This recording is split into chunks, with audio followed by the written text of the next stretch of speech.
Bonjour et bienvenue sur Plan B, l'émission qui donne la parole aux acteurs et aux actrices de terrain, de la transition et de la résilience.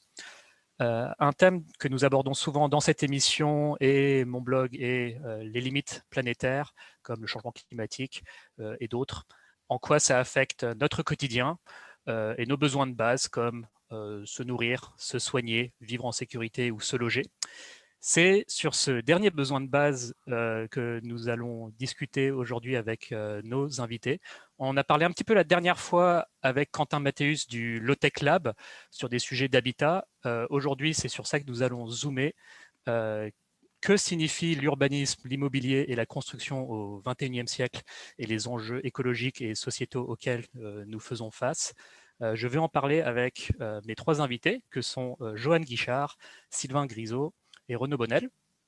Les thèmes que nous allons aborder avant de laisser mes invités se présenter, c'est comment on défend des convictions dans le monde de l'immobilier, de l'urbanisme et de la construction, et quelles convictions? Quels sont les grands enjeux d'urbanisme et de construction auxquels nous devons faire face en France? Nous allons parler d'étalement urbain, nous allons parler de construction circulaire dans le domaine de l'urbanisme, et puis nous allons parler du bâti et du changement climatique. En quoi est-ce que le bâtiment doit contribuer à l'atténuation et à l'adaptation au changement climatique? Voilà, sans plus tarder, je laisse peut-être Joanne commencer à se présenter et on fait un petit tour de table. Bonjour, donc je suis Joanne Guichard, architecte de formation. Je dirige une agence d'architecture et d'urbanisme qui est à Angers et qui s'appelle Joanne San. On est une quinzaine de personnes, d'architectes et d'urbanistes et d'ingénieurs qui réfléchissons aux questions de l'habitat à différentes échelles dans un, on va dire, secteur régional qui est celui des Pays de la Loire, Sud-Bretagne et la région centre, sur des secteurs donc de province avec des problématiques de petites villes, moyennes villes, périurbains, avec du coup la conviction qu'on doit pouvoir contribuer à faire mieux dans nos territoires. Sylvain? Donc bonjour, merci. Sylvain Grisot, moi je suis urbaniste. J'ai créé une petite structure qui s'appelle Dixit.net il y a 5 ans.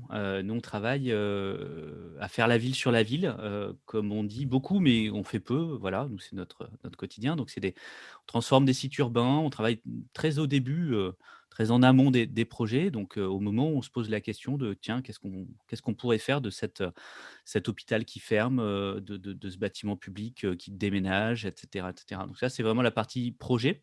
On a un travail aussi de recherche qui est au travers de l'enseignement notamment, mais aussi au travers de la publication d'un bouquin manifeste pour un urbanisme circulaire, qui est une des facettes d'un travail qu'on fait pour accompagner les acteurs de la ville, dans à la fois une prise de conscience d'abord, du fait qu'il y a des formes d'impasse, dans la façon dont on fait la ville à l'échelle du territoire, hein, mais aussi qu'il y a des solutions qui sont là, qui sont déjà présentes, qu'on n'a pas besoin de tout réinventer, et qu'on peut faire, voilà, qu'on peut faire aujourd'hui. Et donc on accompagne la prise de conscience notamment par des interventions, des formations ou une newsletter, sur Dixit.net, et puis évidemment du conseil dans les organisations pour faire la transition.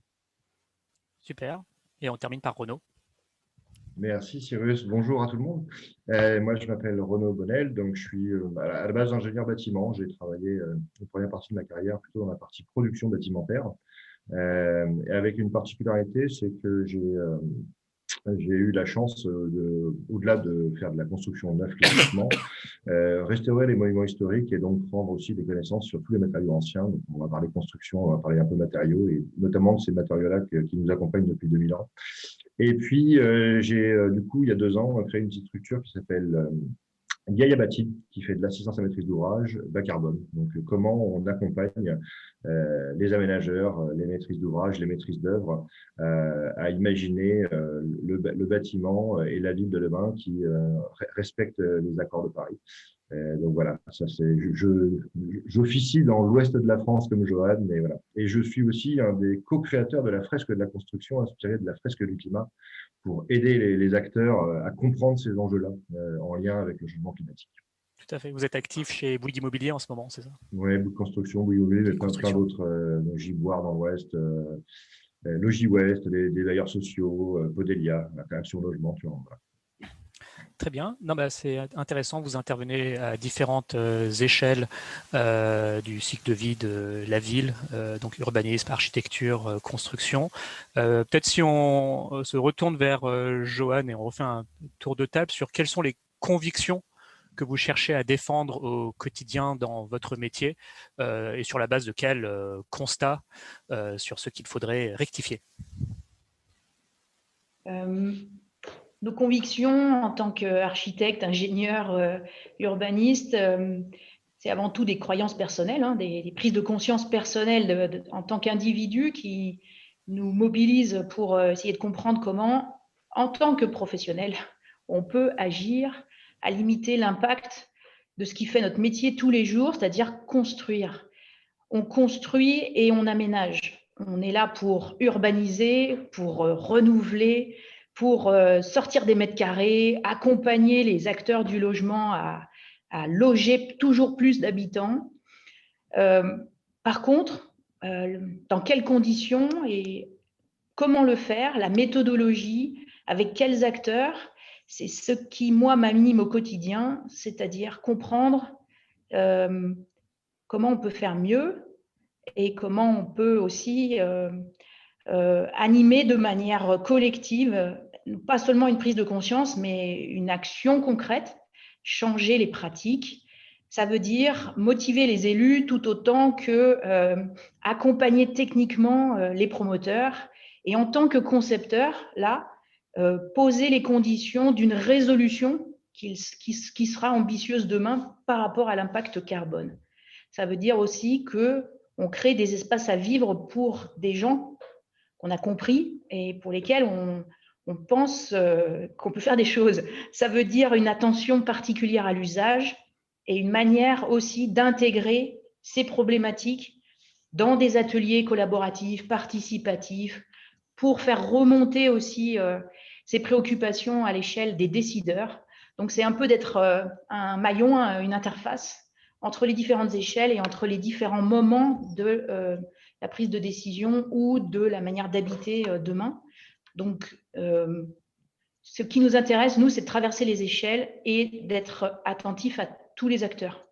C'est comme ça qu'on essaye de mettre en place, donner du sens à notre manière de travailler par rapport à nos convictions individuelles.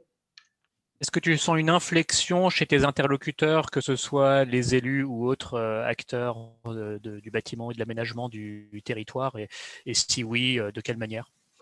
Ce que l'on sent comme inflexion, c'est quand il y a une prise de conscience individuelle, une compréhension profonde au-delà de la technique et de l'intellectualisation, je veux dire, du concept de ce qui nous arrive, quoi. C'est bien quand les gens ont pris conscience individuellement. Donc, on sent qu'on est passé d'une époque où on pensait que toujours, hein, la suite de la modernité, que la technologie allait nous sauver, d'une période très haute qualité environnementale, très techniciste, à une prise de conscience qui nous mène vers un travail plus collaboratif, plus horizontal, plus systémique, plus en lien avec les habitants. Les élections récentes, la Convention citoyenne, enfin, il y a quand même des phénomènes récents qui montrent que pour nous, sur les territoires, au-delà des pionniers, les élus, d'une manière générale, et les acteurs ont compris qu'il fallait s'y mettre. On va y revenir, mais effectivement, je pense que c'est quelque chose qui est, tôt ou tard, il faut bien cesser de bétonner à l'infini et de s'étaler sur des terres naturelles. On en reparlera au moment de parler d'étalement urbain, mais j'imagine que c'est le genre de shift mental aussi à faire, que même moi, si à ma petite échelle, grignoter sur 1000 mètres carrés ou quelques milliers de mètres carrés en plus, alors pour moi, ça vaut le coup, mais si tout le monde fait ça, on finit par ronger sur les terres agricoles et autres espaces naturels. Mais peut-être si on passe à Sylvain, de même, toi, dans ton quotidien, quel est le genre de conviction que tu cherches à pousser dans ton travail? Déjà, tu disais tôt ou tard, il faudra bien que, en fait, c'est une certitude, c'est quand on travaille sur la ville, on travaille sur le temps long. On fait pas des objets, même s'ils sont devenus jetables, ils sont jetés quand même au bout de 15 ou 20 ans. On fait pas des objets anecdotiques, et ça veut dire que ce qu'on fait est là pour, pour au moins un demi-siècle, hein, et on prend des orientations là qui sont extrêmement, extrêmement lourdes. Ça veut dire que c'est un paquebot important. Donc, c'est pas tôt ou tard, on doit changer, en fait. Le problème, c'est que si on le fait tard, ça aura un effet encore plus tard et ça aura un effet extrêmement durable. Ça veut dire que le changement, il doit être immédiat parce qu'en fait, la ville de 2050, elle est déjà là à 80. Hein, la ville de 2030, elle est là, on l'a fini. Donc ça sert à rien d'en parler, c'est plus un sujet. La ville de 2050, on n'a plus que 20 à faire. C'est plus grand-chose, hein. Donc on peut le faire très, très bien, sauf qu'il faut s'y mettre dès maintenant, hein, et de toute manière, c'est qu'une toute partie, de la solution puisque, si on doit s'adapter pour cet horizon 2050, il faut donc travailler sur les 80 de déjà là, sur la ville qui est déjà là. Or, voilà, moi ce que j'ai compris en écrivant le bouquin, c'est non pas que je l'explique dedans, certes, mais c'est aussi un, comment dire? Une découverte pour moi par l'écriture, c'est qu'en fait, on avait un modèle qui privilégie de façon absolument massive, qui est complètement industrialisé, un modèle de fabrique de la ville, une usine à faire la ville, qui privilégie le neuf, en périphérie, hein, sur ce qu'on appelle un foncier, pour pas parler de sol, un foncier simple, hein, qui est le sol agricole. Que c'est un modèle qui est récent, en fait. C'est un modèle qui a, en fait, 50 ans, moins de 50 ans. Mais c'est un modèle qu'on a toujours connu. On a toujours connu que ça autour de la table, mais globalement dans la profession. En tout cas, dans notre vie consciente, hein, 50 ans, c'est ça. C'est le fait d'épuiser une génération et de passer à l'autre. Et donc, voilà, cette génération-là, et même celle qui finalement est à la retraite, n'a toujours connu que ça. C'est donc le normal. Et donc là, il y a une rupture à faire qui est extrêmement rapide, qui doit être beaucoup plus rapide finalement que dans beaucoup d'industries, hein. Finalement, d'ici 2050, on a quoi? 3-4 générations, de voitures, qui vont sortir. Donc, on peut faire de l'innovation incrémentale et cetera. Nous, on n'a plus le temps de faire de l'innovation, en fait. On peut se réorganiser, mais c'est plus revenir sur la paillasse et le laboratoire. On n'en est plus là. Il faut faire avec les outils qu'on a et faire avec la ville qu'on a, le faire tout de suite. Donc, moi, voilà, ma certitude, c'est qu'on a passé un demi-siècle à faire la ville, en neuf, et en étalement, hein, et que le demi-siècle qui vient, et il commence maintenant, hein, il doit refermer le 20e siècle. Je suis assez persuadé que le 20e siècle s'achève en 2020. En tout cas, je le souhaite, et on doit le consacrer très clairement à travailler l'existant. On y reviendra en parlant d'étalement urbain, mais ce que ça m'évoque, c'est que bon, le tôt ou tard, c'est de gré ou par la contrainte soit naturelle, soit économique. J'ai l'impression que des modèles de type hypermarché, on en vient un peu au bout. Ce n'est plus forcément ce que les gens veulent et ce n'est plus même forcément attractif économiquement pour les acteurs économiques. Et si on continue de s'étaler en hypermarché, ça va finir en bulle qui va éclater si tant est que ce ne soit pas déjà le cas. Non, mais c'est déjà fini ça. C'est déjà fini. Donc, bien sûr, voilà. On a tourné la page.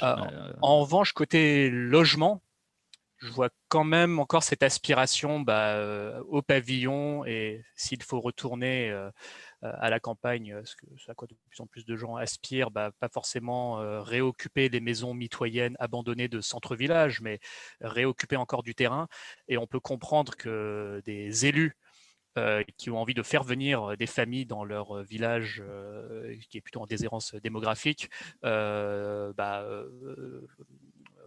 attribue les permis de construire, tout comme on peut comprendre qu'il cédait aux sirènes des hypermarchés, ne serait-ce parce que s'il refuse, c'est l'élu d'à côté qui va donner le permis. Donc cette tentation-là, j'avoue, c'est facile de parler. C'est une méconnaissance du problème et c'est une incompréhension de la solution, ce qui fait qu'aujourd'hui, on a un quart du sol qui est consommé pour faire des logements, qui est consommé dans des communes qui perdent des habitants. Donc, c'est se dire qu'avec une politique de l'offre de foncier, on va corriger cette question-là, alors que la problématique démographique est structurelle dans 15 000 communes en France, hein. C'est pas anecdotique, hein. Or, aujourd'hui, on a une dissociation complète entre la consommation de sol d'un côté et l'attractivité de l'autre. Les courbes ne sont pas en relation. Voilà. Or, on a ça dans la tête sur le fait que la ville s'étale parce qu'il faut accueillir des urbains. C'est pas vrai. Les courbes, non seulement se sont écartées, mais elles sont complètement dissociées. On peut le voir à tous les étages, hein, à tous les niveaux, au niveau national ou à un niveau local. J'étais en Haute-Savoie récemment. On a 2 courbes différentes qui ne sont qui ont rien à voir et qui se croisent. Une chute de la consommation foncière qui a été divisée par 3 en 10 ans et une augmentation de la population qui, elle, ne cesse d'augmenter. Donc il n'y a pas de relation entre les 2. Avant de repasser à Renaud, mais toujours sur ce point, et sans vouloir faire de la peine ou confronter nos amis les maires, est-ce qu'il n'y a pas quand même un problème qui est que le pouvoir foncier se situe au niveau des communes, au mieux des intercommunalités, et avec une sorte de concurrence à la construction pour attirer des populations, alors que voilà, et du coup derrière il n'y a pas de vision d'ensemble parce que tout est éclaté dans 36 000 entités, quoi. Oui et non. En tout cas, c'est pas la faute des maires. Voilà, là-dessus, je suis formel. C'est notre faute. C'est notre faute à tout et les maires sont un des maillons du système, un système dans lequel on a la personne qui va acheter le terrain, l'entrepreneur qui va installer son entreprise, l'agriculteur qui a vendu le terrain, l'aménageur qui est venu faire la viabilisation, le promoteur qui a construit le bâtiment et finalement nous tous, y compris l'infirmière qui vient soigner les enfants du promoteur, etc., etc. On a une économie qui est structurée là-dessus avec ce thème hein, qui est de dire quand le bâtiment va, tout va. Et donc, on est sur un paquebot lancé sur lequel on ne s'est pas arrêté finalement la marche. On sait par exemple qu'on a un certain nombre d'outils de défiscalisation qui ont des effets délétères sur la façon de construire, que ce soit aujourd'hui les défiscalisations type Pinel ou l'accompagnement du prêt à taux zéro qui vient nourrir hein, les périphéries dans des processus d'acquisition de ménages modestes. On le sait. Sauf qu'on a du mal à arrêter, comme on a du mal à arrêter toute drogue. On a aujourd'hui une fabrique de la ville qui est dopée à la défiscalisation, dopée au neuf, et on a du mal à s'arrêter. Donc en effet, hein, Renaud va en parler, mais on va construire moins demain. Ça tombe bien, on coulera moins de béton et on mettra plus d'intelligence dans la façon de faire la ville. On va changer de matière grise et c'est ça dont on a besoin. Oui, non, on va en reparler. C'est important de le mentionner. Effectivement, la construction est un des principaux moteurs de Bien sûr. l'économie, du moins traditionnellement, tout comme l'automobile et d'autres vraiment moteurs au cœur de l'économie. Et quand le bâtiment va, tout va. Et ne serait-ce pas certains de nos clients, et moi aussi j'ai eu des clients dans le monde de l'immobilier, ce qu'ils savent faire essentiellement, c'est de construire du neuf. C'est-à-dire ça, c'est leur ADN, c'est de construire du neuf et il faut construire, construire, construire. Sauf qu'il y a évidemment un jour une limite à cela. Or, comment on maintient de l'activité durable, comment on continue d'occuper les gens avec un autre paradigme que couler du béton à l'infini, voilà. Peut-être on reprend le cours, mais il n'y a pas de mal à dériver, c'est même le but. Renaud, à ton tour, voilà, quelles sont aussi toi les convictions qui te guident au quotidien? Alors moi, les convictions qui me guident au quotidien, elles partent du terrain, elles partent des gens qui construisent et qui au quotidien, dont c'est au quotidien le métier. Les bâtisseurs, hein, le métier de la construction, c'est des métiers de bâtisseurs, et donc les gens qui tous les jours, les compagnons, les ouvriers, bâtissent. On est passé d'une corporation qui était très valorisée à une corporation qui a été complètement mise de côté par l'industrialisation. Et donc, ce qui me porte, moi, c'est deux choses. C'est un, remettre à l'honneur ceux qui bâtissent, parce que c'est un beau métier, le métier de bâtisseur, même si on voit que il a des problématiques un peu délétères, notamment sur la partie carbone, climat aujourd'hui, et de réfléchir le bâti, plus comme on le fait depuis 50 ans, mais bien comme on le faisait avant, c'est-à-dire que ce bâti il doit se passer sur plusieurs générations et qu'on doit arrêter de considérer qu'au bout de 50 ans ou 70 ans, il faut le mettre par terre parce qu'il est plus bon. Ça, c'est plus possible. On n'est plus en droit de continuer à bâtir uniquement pour 50 ans. Quand on a travaillé, enfin moi, j'ai une première partie de ma carrière, je l'ai dit dans la partie plutôt patrimoine et monument historique, on ne se posait pas la question de mettre par terre des maisons avec des maisons en cœur de ville historique par terre à la coup de bulldozer. Ça ne se posait pas. Cette question se pose pour tout le patrimoine bâti de la deuxième moitié du XXe siècle. Pourquoi on a ce regard-là sur ce patrimoine bâti-là? Alors, comment on l'a construit et conçu? Ça, c'est la première question. Donc, comment demain on construit et on conçoit des bâtiments pour pas avoir ces questions-là à se poser dans 50 ans?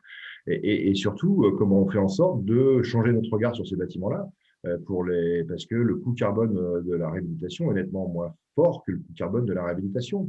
Et donc, j'entendais, il y a plein de choses sur lesquelles je suis super d'accord avec Johan et avec Sylvain, parce que voilà, effectivement, ou avec ce que tu as dit, même Cyrus, hein, les maisons mitoyennes du cœur de village, pourquoi on n'est pas capable de les réinvestir et de les réhabiliter? Et c'est un vrai problème. Elles sont certainement mieux bâties que beaucoup de nos pavillons modernes construits dans les années 70-80. Et si elles sont correctement entretenues, elles ont plein de bons côtés, ces maisons. Elles créent du social et on ne faut pas non plus qu'on oublie cette partie-là. Hein. L'habiter que défend Johan et comment on vit ce patrimoine, comment on vit nos maisons et nos habitats, c'est important. Et il y avait ça dans les cœurs de village. Il y avait ça qui était pris en compte. C'était fait de façon très empirique. C'était pas du tout calculé, mais ça marchait, mais ça fonctionnait. Donc, comment on regarde différemment les 50 dernières années et comment, surtout, on va puiser nos inspirations dans ce qui s'est fait un peu plus loin dans le passé quand on n'avait pas énergie à profusion et pétrole à profusion. Parce que c'est à peu près ça qui nous attend, sans trop dévoiler, sans avoir de boule de cristal ou sans savoir même à quelle échéance. Mais on voit bien qu'on va aller vers des contraintes qui vont être plus fortes. Et donc, ces contraintes-là, il va falloir, les comprendre et aider les gens à comprendre qu'on va aller vers des contraintes un peu plus fortes. On va pouvoir moins se déplacer, on va pouvoir aller moins loin. Et donc retrouver de la richesse en territorial, retrouver de la richesse dans les rencontres, retrouver de la richesse dans les villages, recréer des emplois dans les villages. C'est vrai qu'on est dans un monde qui s'est tertiarisé, les grandes villes ont grossi. Il est plus qu'urgent de penser à faire dégonfler les grandes villes. Et là, je paraphrase quelqu'un que j'ai beaucoup écouté qui s'appelle Jean Covici.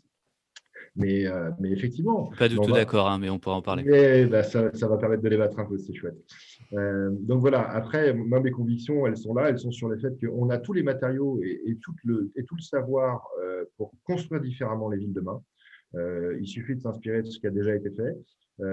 Et surtout, on doit désiloter nos métiers, c'est-à-dire qu'on a siloté nos métiers, on a industrialisé nos métiers, et donc on doit recréer des dialogues pour que chacun puisse comprendre les contraintes de l'autre. Si demain on doit aller construire avec un peu plus de bois, il y a les forêts en France, mais on ne pourra pas construire avec que en bois qu'avec les forêts françaises. Si demain on doit refaire un peu de pierre massive, parce que la pierre, c'était aussi une de mes marottes, et c'est toujours une de mes marottes sur la construction massive en pierre, parce qu'elle a à mon avis, des très beaux jours devant elle. Si tant est qu'on autorise les carriers à réouvrir quelques carrières en pierre blanche, j'ai un carrier qui me témoignait encore avant-hier sur une formation qu'on faisait à Centrale Supélec, que malheureusement, on lui a interdit de réouvrir des carrières en pierre blanche, alors qu'il dit, mais il y a des choses à faire et bon, il faut que ceux qui sont autour de ces futures carrières-là comprennent que si on veut couler moins de béton, il faut quand même qu'on trouve des moyens de construire différemment.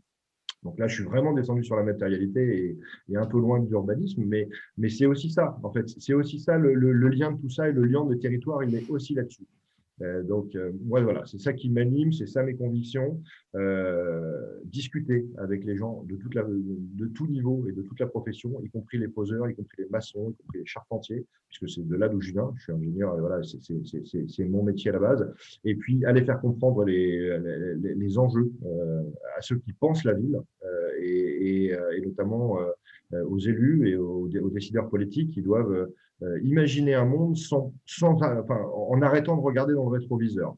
La grosse problématique qu'on a aujourd'hui, c'est qu'on n'est plus capable de regarder dans le rétroviseur pour imaginer et prédire l'avenir. Il va falloir qu'on invente un avenir plus sobre et plus frugal et qu'on porte vraiment un discours de vérité sur on ne pourra pas faire comme avant parce qu'on aura des contraintes techniques qui vont s'imposer à nous. Et on doit être capable d'imaginer ça et d'être tout aussi heureux que ce qu'on est aujourd'hui. C'est-à-dire que ce récit qu'on doit porter sur la vie durable, sur la construction durable, il doit être positif. Très clairement, on n'emmènera pas les gens en racontant qu'on va tous mourir de chaud en 2050 dans nos villes. Hein. Ça, c'est pas très vendeur. Par contre, on est capable de faire différemment. C'est pas vrai non plus. Non, c'est pas vrai non plus. Mais je caricature le propos volontiers. Volontairement. Mais on est capable de tenir un discours qui est vraiment autoréalisateur sur un récit positif d'une ville qu'on va construire de meilleure façon que ce qu'on a fait depuis 50 ans. Si on poursuit sur des grands enjeux d'urbanisme et de construction en France, donc on a entendu plusieurs fois, effectivement, il va falloir faire avec ce qu'on a plutôt que construire encore plus, parce qu'on a déjà pas mal de choses. Après, tout ça ne se programme pas sur un fichier Excel et ne se décide pas dans une réunion Zoom ou même dans un bureau politique. Les gens, effectivement, sont libres de leur choix pour bouger là où ils veulent, etc. Comment vous voyez ça? Alors, on a parlé dégonfler les villes, oui, d'accord, pas d'accord. Enfin, dans quelle direction est-ce qu'il faudrait aller, sachant qu'effectivement, je suis sensible aussi au point que soulevait Renaud. Beaucoup dans notre système tient à l'abondance pétrolière et à un prix du pétrole bas. On a bien vu en 2007, qui donne un petit aperçu de ce qui pourrait suivre. Voilà, le prix du pétrole était arrivé à 150$ le baril. On a vu les désordres et les remous que ça a créé à la fois pour aller faire ses courses au supermarché et pour faire le plein. Voilà, je ne pense pas qu'on tenait 3-4 ans comme ça. D'ailleurs, il a fallu une crise, apparemment financière, mais pour mettre fin à ça. Mais en tout cas, notre société telle qu'on la connaît n'était pas stable à long terme avec un prix à ce niveau-là. Donc ça, c'est quand même un enjeu quand même de l'huile dans les rouages, c'est-à-dire l'énergie qui nous permet d'entretenir ce mode de vie qui n'est pas éternel. Alors, est-ce que le dégonflage des villes est une solution ou pas? J'ai des doutes, mais si oui, de quelle manière? Peut-être si on retourne vers Johan sur ces problématiques-là, de comment concevoir effectivement la ville de demain au regard des contraintes, alors pas que écologiques, planétaires, mais aussi en termes d'emploi et en termes de vie sociale et des aspirations des gens. Comment tu conçois, Johan, effectivement, cette ville de demain? Alors, la ville, elle est déjà habitée, donc un des enjeux, c'est pas juste de la conceptualiser et puis je dirais, réfléchir en théorie. Il y a un fond, bien sûr, et puis nous, dans notre façon de travailler au quotidien, on est vraiment très opérationnel. Alors, notre clé, c'est quand même de travailler de manière transverse et de travailler avec des approches collaboratives et participatives. Donc, la méthode, elle est quand même clé pour penser la ville de demain, parce qu'elle a beaucoup été vue comme un schéma qui pouvait se concevoir entre quelques personnes avec des décisions politiques et des sachants qui, dans certains bureaux, planifiaient. Avec aussi une manière, eh bien, comme on le disait tout à l'heure, de nourrir le système par lui-même, c'est-à-dire qu'il faut créer de l'emploi autour du bâtiment et il faut sortir du logement et il faut toujours, on va dire, créer plus de mètres carrés. Les villes ont des objectifs quantitatifs, quoi. Ce qui se pose aujourd'hui comme enjeu, c'est que dans une ville de province, un logement social, il n'y a pas vraiment de pression. Je sais qu'à Angers, on pouvait peut-être avoir le choix entre 15 T2 pour choisir l'appartement dont on a besoin. Donc, y a-t-il une réelle pression dans nos villes de province pour construire plus? Ce n'est pas juste évident. Par contre, on a besoin d'outils pour faire marcher le système. Donc, quand on évoquait la défiscalisation, c'est un des grands effets pervers. C'est d'artificialiser complètement ce besoin du logement.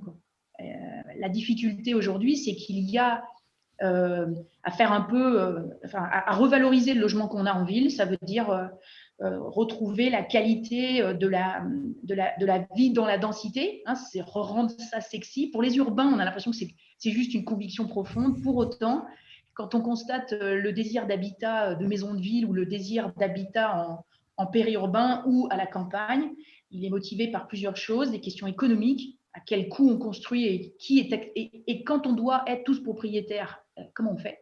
Ça veut dire aussi, je peux habiter dans une ville en étant locataire et en étant dans des bonnes conditions.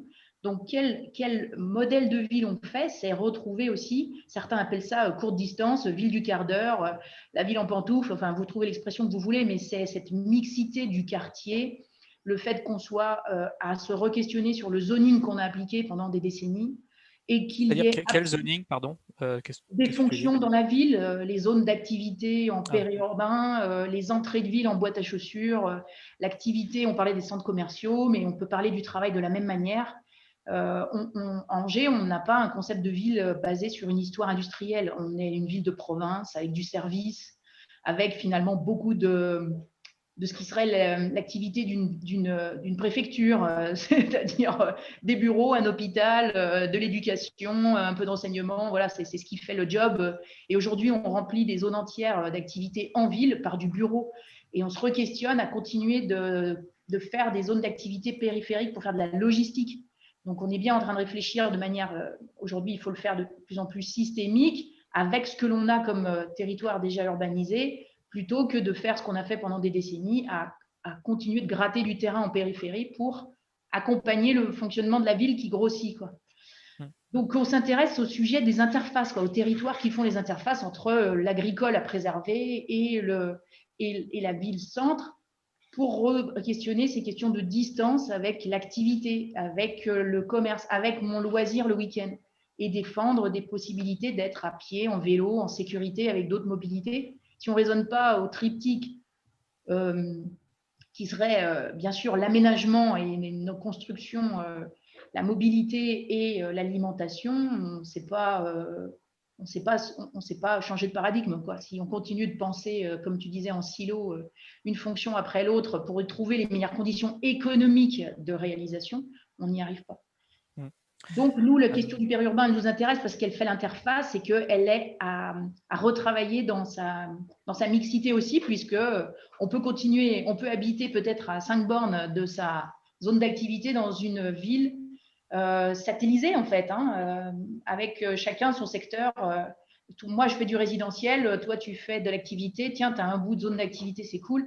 Et puis là-dedans, le renouvellement urbain, on a le sentiment qu'il faille le faire, pas que dans la ville-centre, mais dans toute sa périphérie et dans toute sa composition.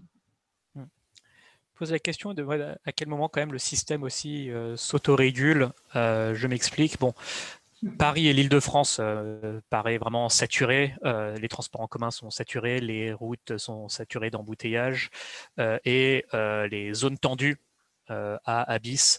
De ce que j'entends, il ne reste plus beaucoup de place pour construire. Je suis sur une mission en ce moment pour Action Logement où on consulte un assez large éventail. C'est faux. Bah non, on va y venir. Ouais, non, mais tu veux bien ton avis. Et justement, faut qu'on sorte des a priori, etc. sur une place dans la ville. En fait, on a une place de fou dans la ville, y compris dans ces zones-là. Je veux bien que tu rebondisses là-dessus. Mais alors, d'un côté, il y a ça. Paris, je le vois plutôt saturé, mais non, je te laisserai réagir. Bien sûr, Paris. Mais Paris, c'est une anecdote à l'échelle française. Enfin, je veux dire. Alors, l'Île-de-France, c'est quand même 12 millions. Oui. Ouais. Alors après, il y a un potentiel de construction de maisons. Hein. Je parle pas de 500 000 logements en région parisienne. Oui. Donc, le potentiel mobilisable, il existe, y compris en région parisienne. Et en plus, bon, le logement est quand même cher, pas accessible à toutes les bourses. De l'autre côté, je vois dans un village qui m'est cher, le Fossat en Ariège, qui est plutôt bien desservi. C'est à côté d'une départementale, à 50 minutes de voiture de Toulouse, où il y a plein de maisons mitoyennes de 80 mètres carrés, 60 000 euros vides. Mais évidemment, il y a la question de l'accès à l'emploi. On n'est pas sur un territoire où il y en a beaucoup et qui en crée, qui est sur une dynamique là-dessus. Tous ces déséquilibre, on parle de logements vacants, on parle de zones tendues, etc. Toi, effectivement, Sylvain, quel est ton regard, sachant qu'en préparation de cette interview, tu disais quand même qu'il y a aussi ce facteur d'ajustement très fort qui est que les Français bougent beaucoup, ils sont mobiles. Et tu disais il y a 7 millions de déménagements par an. Donc effectivement, tout ce paysage, comment est-ce que tu le vois se recomposer ? Alors, moi, j'aime bien poser d'abord les problèmes avant de trouver la solution, en fait. Et je pense qu'il ne faut pas qu'on saute l'étape. Moi, j'ai eu une clé d'entrée, mais qui est à la fois un intérêt et qui est devenue une lubie. Et puis, je me suis aperçu que c'était aussi une clé d'action qui est essentielle, c'est la question du sol et de l'usage des sols. Donc, on a parlé d'étalement urbain. C'est donc cette croissance de la ville, mais c'est surtout un jugement de valeur sur cette croissance de la ville. C'est dire que c'est une croissance qui est inefficace. C'est pour ça qu'on parle d'étalement. C'est une forme de dilution de la ville. Donc on fait des formes de sous-densité, dirait-on, dans la profession.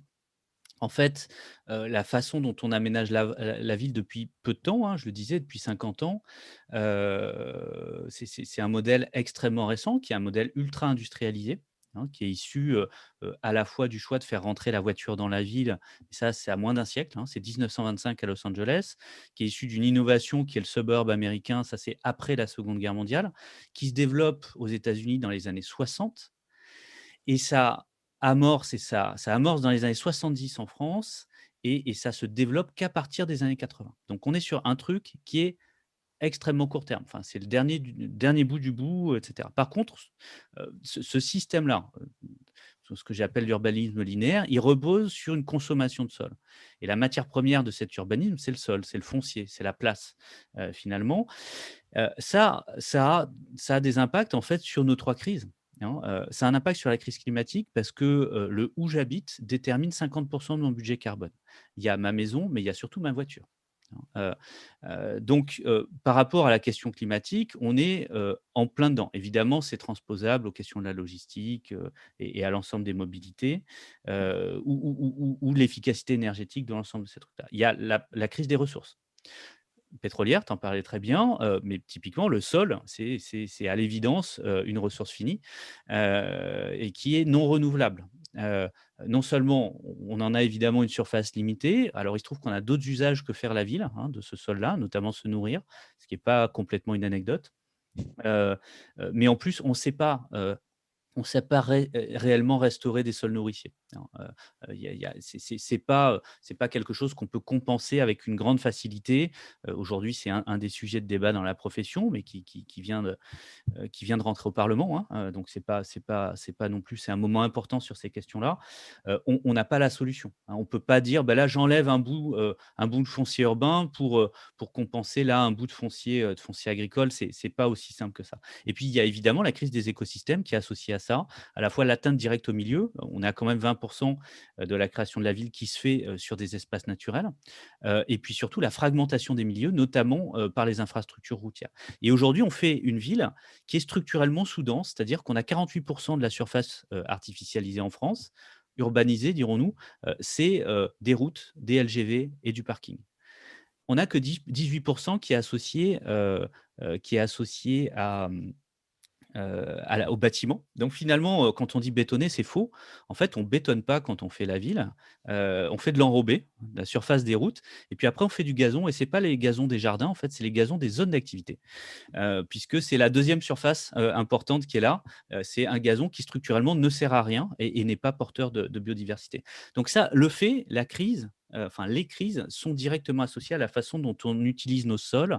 La façon dont on utilise nos sols est directement associée à cette fabrique de la ville qui s'est industrialisée finalement assez récemment, hein, et qui marche une mise en avant. Ça veut dire que, par rapport à ce que tu disais sur ces phénomènes de saturation, ça veut dire 2 choses. Ça veut dire en fait, on ne regarde pas les potentiels.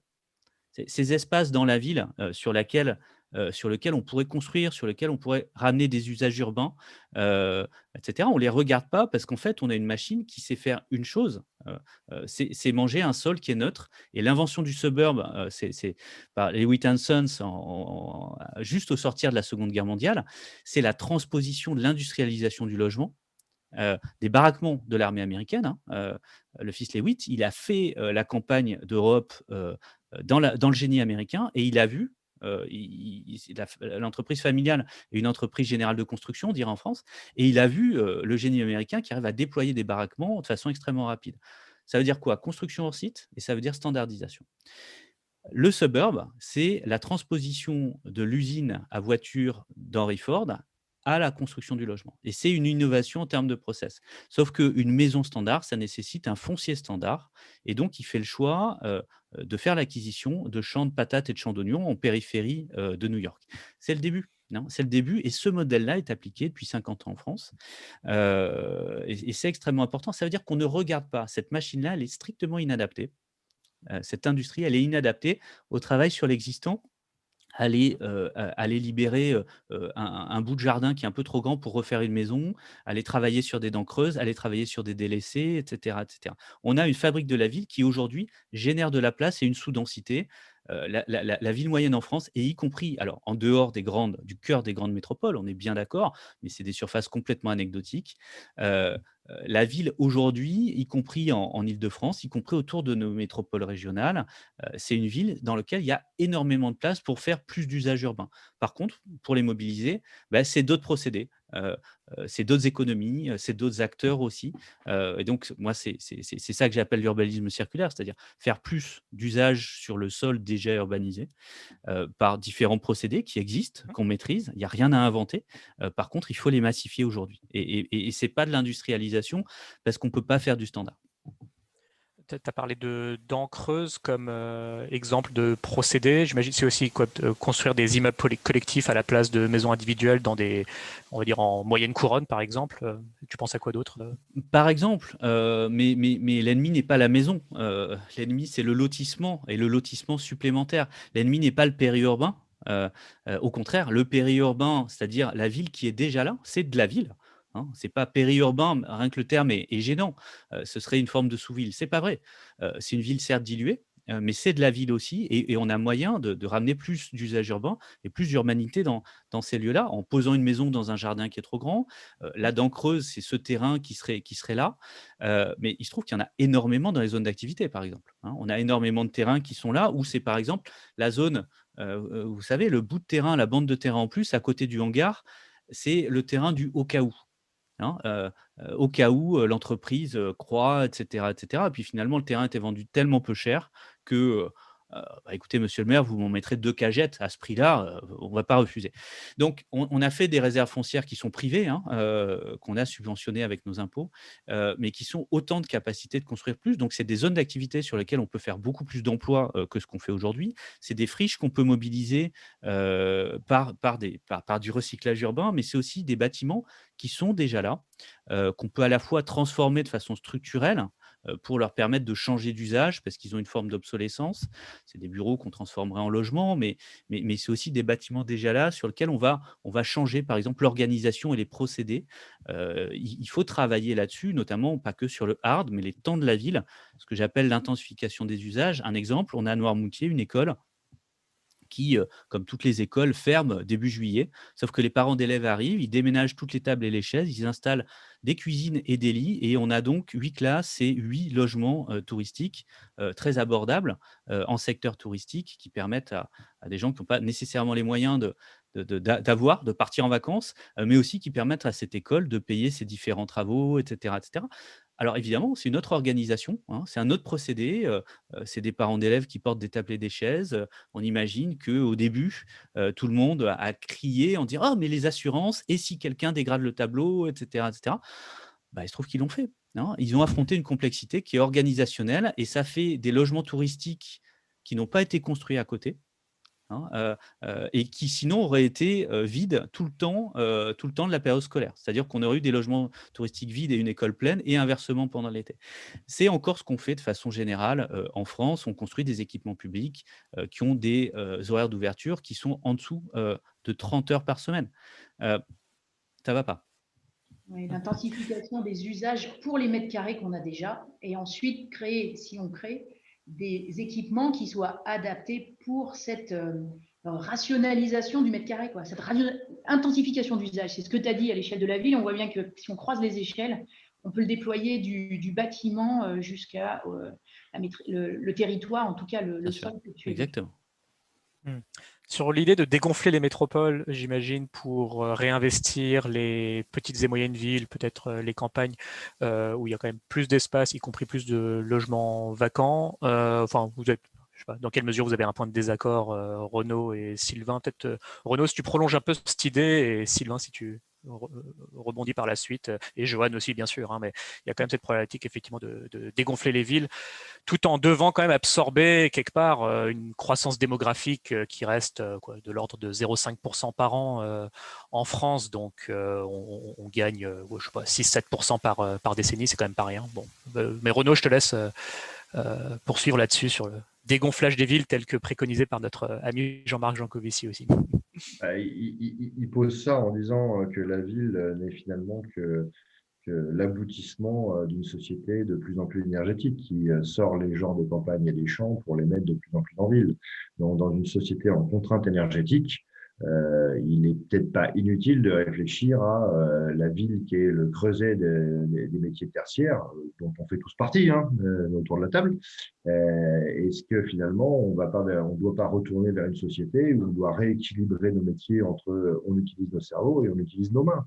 Et là, effectivement, alors on peut le faire en ville, bien évidemment, mais la notion là-dessus, enfin, la notion primordiale là-dessus, c'est la notion de comment on nourrit la ville. et quelle est la distance nécessaire pour nourrir une ville. Alors, dans l'Ouest, je pense aux grosses villes comme Rennes ou Nantes, mais effectivement, la région parisienne est un cas de figure intéressant à regarder. Comment, avec des trafics, des camions et des trafics routiers qui seront peut-être plus contraints et moins accessibles, on nourrit les populations urbaines de très grandes villes.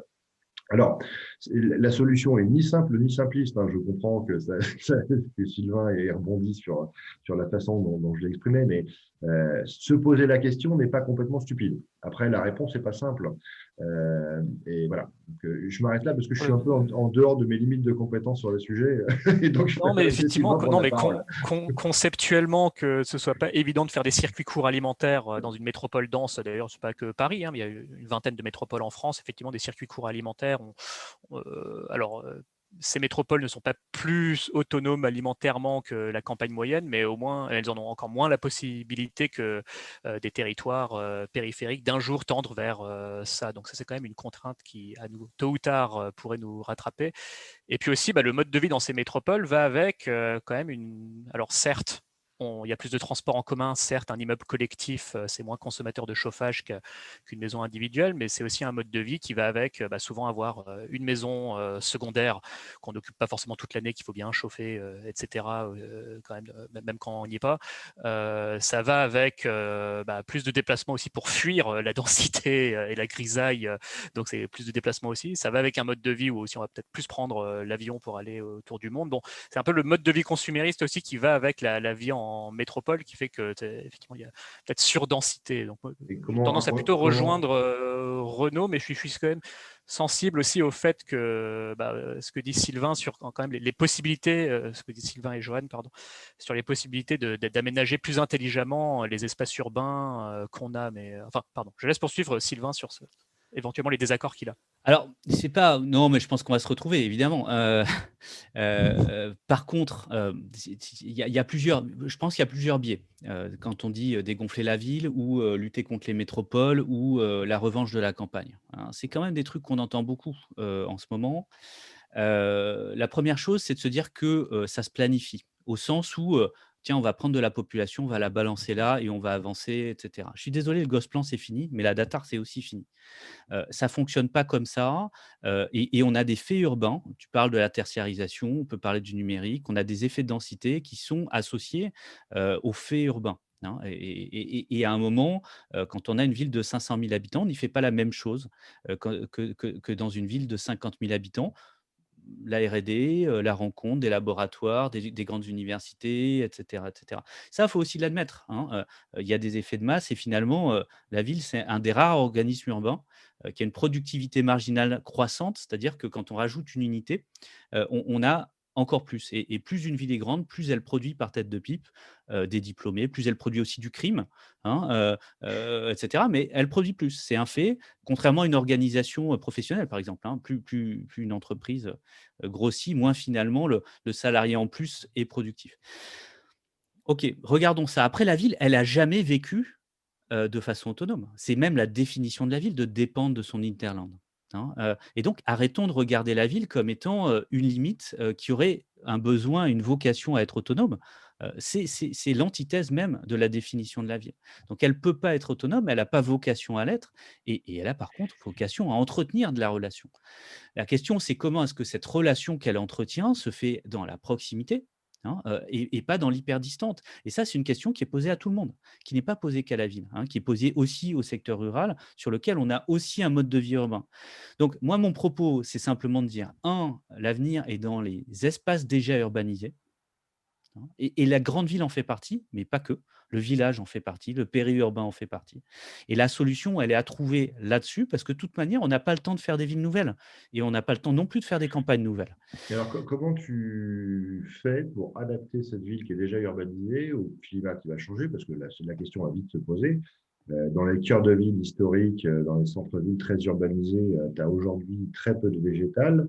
Et on sait que remettre du végétal dans ces niveaux-là, alors il va falloir regrignoter de la place routière, parking qu'on utilise pour les usages voitures notamment, j'imagine.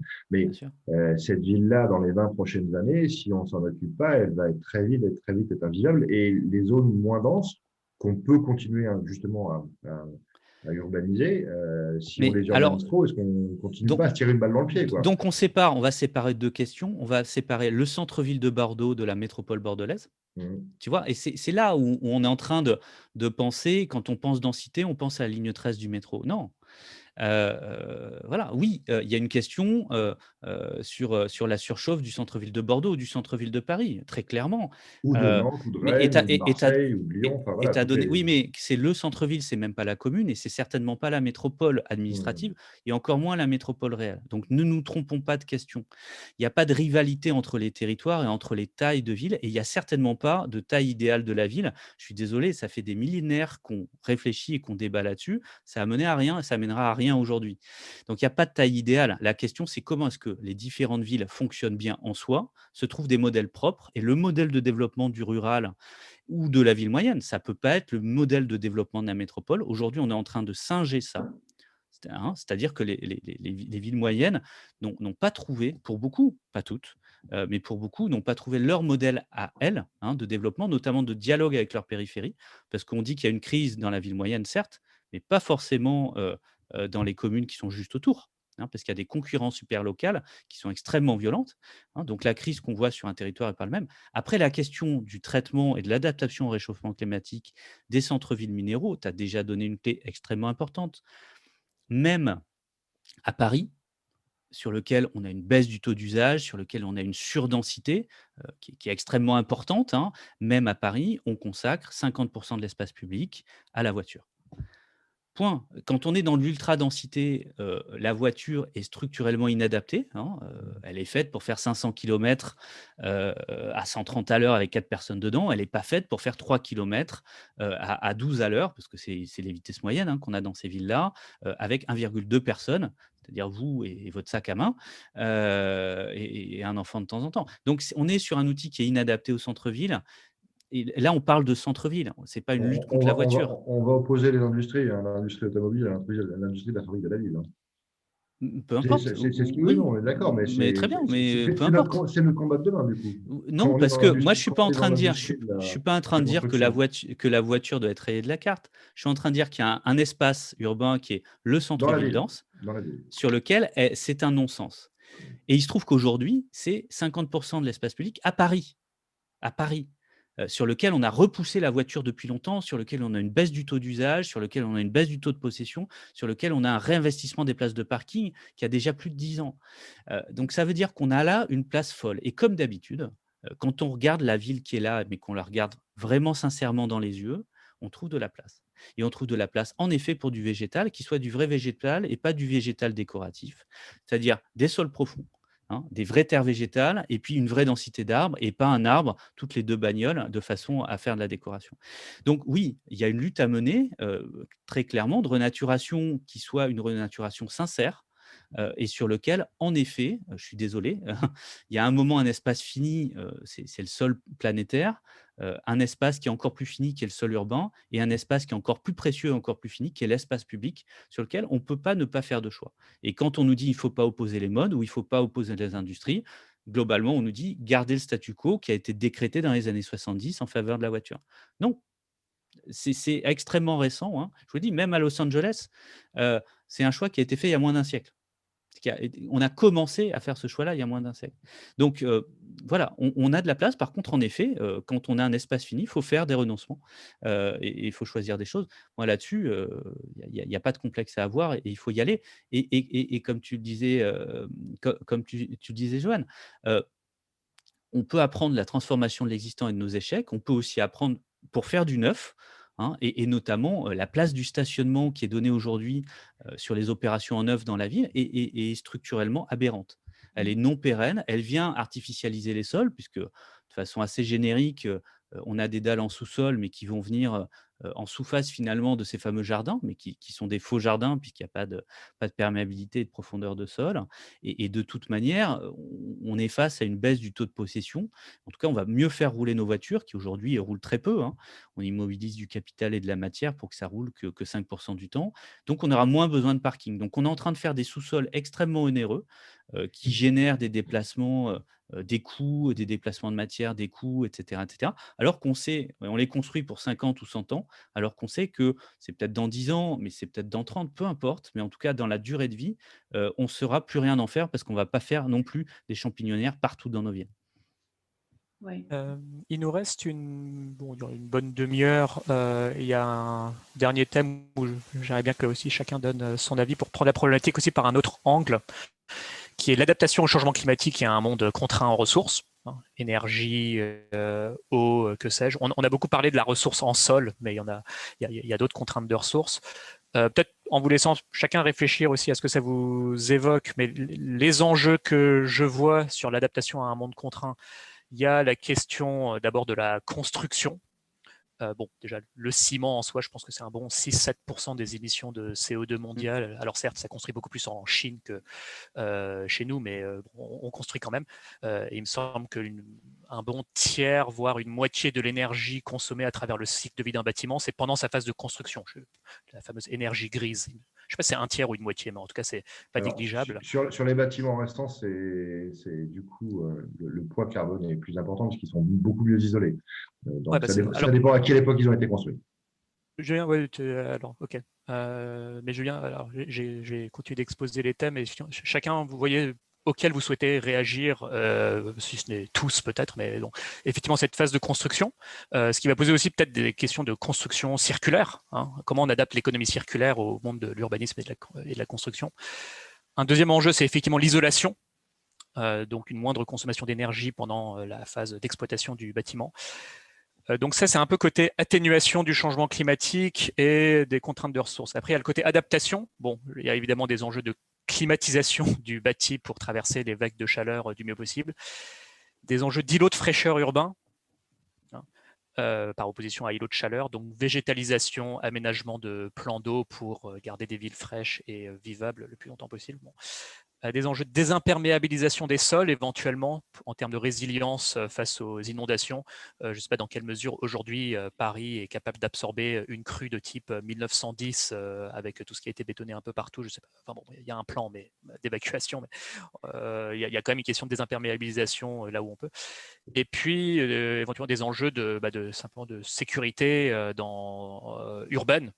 Dans un monde qui peut se tendre sur le plan écologique et social. Mais sur l'ensemble de ces enjeux, enfin, je vous laisse peut-être voir celui qui vous drive particulièrement au quotidien, sur lequel vous voulez réagir. Donc, côté construction, isolation pour l'atténuation, côté adaptation, tout ce qui est climatisation du bâti, îlot de fraîcheur urbain, désimperméabilisation des sols.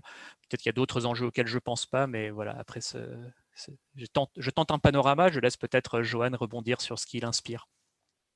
En préparation, on évoquait l'enjeu de la gestion du patrimoine déjà construit et qui aborde les deux thématiques que tu présentais, l'atténuation comme l'adaptation. Parce que si on revient un peu sur notre meilleure utilisation des mètres carrés construits avant d'en faire d'autres, on s'aperçoit que c'est la ville, mais c'est aussi tous les logements, les bâtiments que l'on a déjà à gérer. Selon qui gère en fait, hein, entre le patrimoine social, les équipements dans les villes, la propriété propre, hein, de chaque logement, les copropriétés privées, on a des stratégies d'attaque différentes. On voit qu'il y a une intelligence à se re-questionner sur quels usages pour quel mètre carré construit. Ça veut dire que peut-être on sait adapter des bâtiments pour un usage plus conforme aux besoins qu'on a aujourd'hui. Ça, c'est de la requalification peut-être. On peut aussi réfléchir à la rénovation parce qu'effectivement, on a des contraintes climatiques différentes, mais aussi parce qu'on a des passoires thermiques et que selon les époques, on sait plus ou moins bien faire et selon les formes urbaines, on sait plus ou moins rénover avec des moyens que l'on consacre à ça qui sont différents. On évoquait l'enjeu du patrimoine social qui, en Pays de la Loire, se lance dans un projet Énergie Sprong qui vise à massifier, on a parlé de ce sujet aussi, massifier nos interventions pour que l'impact soit plus fort que les initiatives, on va dire, démonstratives, individuelles d'opérations singulières. Cette massification, elle se questionne sur le patrimoine social pour engager des rénovations qui, en accompagnant les habitants, nous permettent de faire énergie égale zéro pendant 30 ans. On parlait de la ville alors de 2030 ou la ville de 2050. Alors, si on est en 2020, on se questionne à 30 ans d'engagement, 2050. ce patrimoine social, il est diffus et concentré dans les villes, hein. C'est-à-dire qu'il est à la fois sous forme collective et il est aussi sous forme individuelle. Il est individuel dans les bourgs et il est en périurbain aussi, on disait, dans des lotissements où on a fait aussi du locatif social, hein, tout autant que des opérations d'ensemble et collectives à l'époque de la reconstruction. Tout ce patrimoine-là, en fait, à défaut d'être aussi vertueux que le patrimoine haussmannien, il a quand même une capacité à accueillir différemment les besoins de la population. Peut-être que les typologies de logements sont moins adaptées aux formes d'habitat aujourd'hui. La sous-occupation des logements, c'est des T4 dans lesquels les familles sont devenues finalement plus que des couples ou des personnes âgées seules dans des grands logements. Donc le fait de les rénover, ça permet aussi de redonner les bonnes surfaces aux bonnes familles, et ça permet aussi d'envisager l'usage avec nos approches bas carbone, pas seulement consommation énergétique, c'est-à-dire pas juste combien je consomme en termes de chauffage. L'usage, c'est aussi la capacité de ventiler nos logements, d'intervenir sur notre cadre bâti, c'est-à-dire comment je vis dans mon appartement. On a un patrimoine qui a été très bien conçu sur la question, par exemple, du logement traversant. On construit beaucoup moins bien en termes de typologie aujourd'hui qu'on a construit. On revalorise ce patrimoine, c'est-à-dire les bars des années 70, la plupart du temps, enfin, elles ont beaucoup été construites sur des logements traversants. Le confort d'été demain, c'est ventilé. La question du sol dans les grands ensembles, c'est la possibilité d'avoir, et on a déjà des trames de grands arbres, des sujets majeurs. On peut retravailler quand on réfléchit à, je dirais, la valeur du sol selon les formes urbaines, à la place du végétal qu'on a dans des zones de pleine terre. La difficulté qu'on a, c'est l'artificialisation des sols pour, par exemple, des usages industriels, pour des entreprises qui étaient dans le tissu dense, qui se retrouvent dans le tissu dense et qui, du coup, sont polluées, et puis quels moyens on met pour retrouver de la pleine terre à cet endroit-là. En tout cas, en ce qui concerne le logement, on a des formes urbaines qui, quand elles sont gérées par le patrimoine social, ont des solutions qui se mettent en place et qui essayent d'être très impactantes et qui n'essayent pas simplement d'économiser de l'énergie, mais quand même de mieux utiliser les mètres carrés, si je résume. Et toi qui c'est le préambule. Ensuite, on réfléchit à construire plus vertueux. Et toi qui es en contact assez rapproché quand même avec les usages, les usagers, qui est assez sur le terrain, et puis ça aura peut-être aussi une transition avec une discussion qu'on avait avec Sylvain aussi en préparation, mais est-ce que tu sens une capacité croissante aussi à se projeter dans, entre guillemets, le climat de 2050? Et je m'explique, quand je vois encore le prix de l'immobilier dans des endroits comme la Côte d'Azur, je me dis que des questions comme l'élévation du niveau de la mer ou la fréquence croissante des canicules ne sont pas forcément encore intégrées dans les prix et dans l'attractivité de l'immobilier dans tel ou tel territoire. Puisque on sait bien, quand on achète un bien immobilier, normalement on se projette sur au moins 20-30 ans avec quand même un espoir de le vendre plus cher à quelqu'un qui à son tour va se projeter 20-30 ans plus tard, c'est-à-dire 2070. Bon, j'ai pas de boule de cristal sur le climat de 2070, mais un minimum serait. Mais tout ça, je le vois. Enfin, du moins le marché ne semble pas encore prendre ça en compte. Je me demande si c'est du côté des usagers, est-ce que c'est encore très abstrait pour eux, ce genre de considération, trop lointain, ou est-ce que tu sens une influence sur ce genre de choses? Une bonne partie de la population qui prend conscience que pour ses enfants et la santé de ses enfants, il va falloir quand même que l'on change ses pratiques et qu'il y a un désir d'amélioration de son cadre de vie. Il y a plein de gens qui reviennent en ville aussi parce qu'ils ont envie de faire du vélo ou de se déplacer à pied ou que leurs enfants soient autonomes. On parlait à un moment donné de sécurité dans la ville. La sécurité dans la ville, c'est aussi pouvoir accueillir tout le monde. Et la construction écologique, c'est la construction écologique pour tout le monde. Donc, en fait, là où il y a un montage un peu, de la créativité à réinfuser, c'est justement dans les montages, c'est dans les priorités qu'on donne, c'est dans les décisions politiques à imposer de l'abordable, du social partout, de façon à ce que cette ville qui rend des services, elle rende pour ceux qui en ont besoin, pas ceux qui ont seulement les moyens, quoi. Et ça, pour moi, c'est vraiment de la stratégie politique. Et c'est pas seulement le métier des acteurs du logement social. Eux, ils sont déjà dans la vocation qui est la valeur et ils sont déjà engagés. Les moyens dans le social, ils sont là. La question, c'est la priorité qu'on donne, pour qui on construit, pour qui on adapte la ville, qui on veut dans la ville. et savoir si la gentrification, c'est la réponse, parce que la banlieue ou la deuxième couronne ou la troisième couronne, c'est le seul endroit où les familles peuvent construire.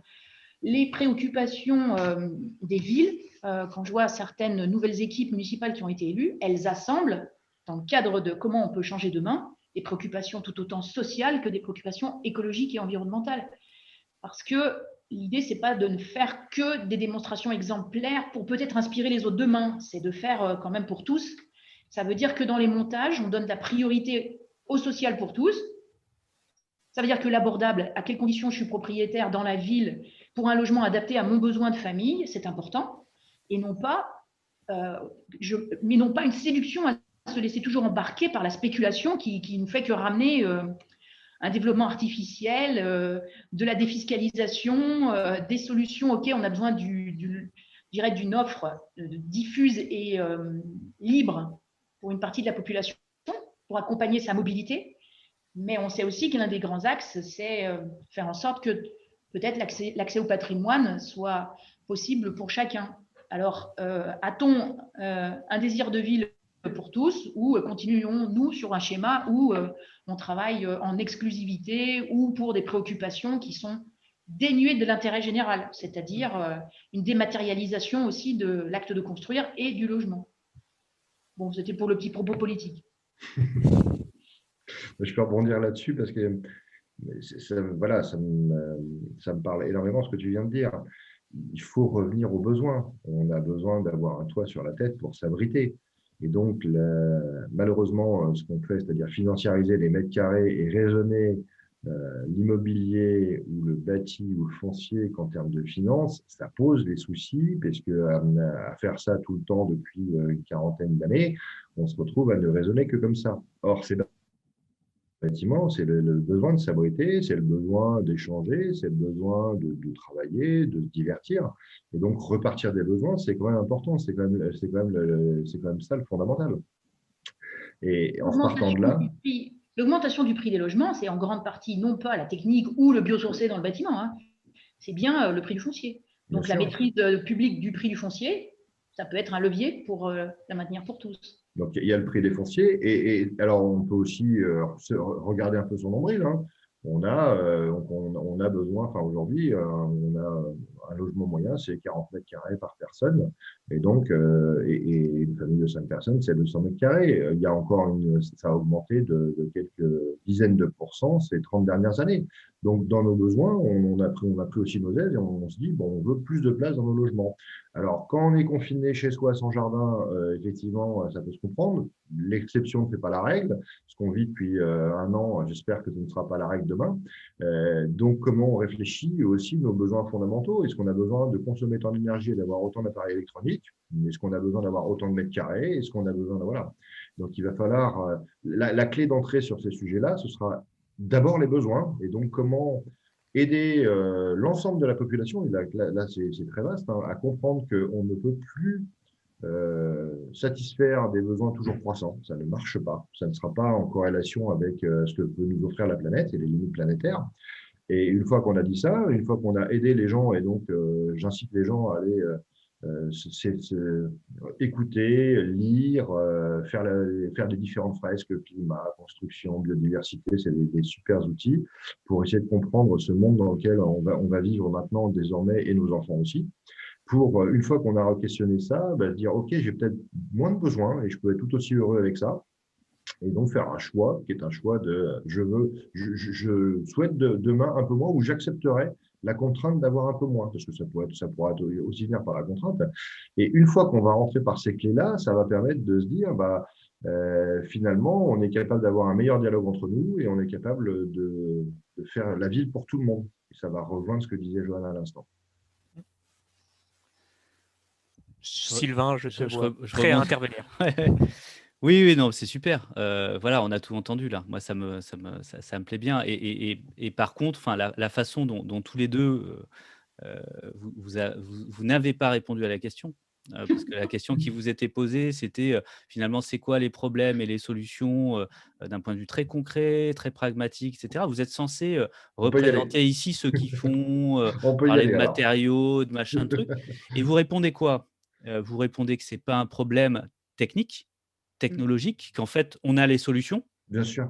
On a celles-là, ou alors on les trouvera, mais globalement, on les a. Et Renaud, toi, tu poses la question de déjà se poser la question des besoins. Non et Johan, tu poses un truc qui me semble absolument essentiel, c'est-à-dire c'est pas tant ce qu'on fait, parce que ça, on peut se réorienter, mais le comment on fait et le processus de projet, c'est-à-dire à la fois les compétences qu'on a, comment est-ce qu'on les agrège, comment est-ce qu'on a des méthodes, et puis comment est-ce qu'on a des outils de mise en dialogue et qui permettent d'aller dans le bon sens. Hein. Et c'est ça, en fait, la clé du problème qu'on a. On a un très gros problème sur la fabrique de la ville, qui est peut-être plus difficile que d'autres, parce que finalement, on n'a pas un problème technique et on n'aura pas de solution technique. Par contre, c'est la question du processus de projet et donc de l'agrégation des acteurs qui, aujourd'hui, ne vont pas dans le bon sens.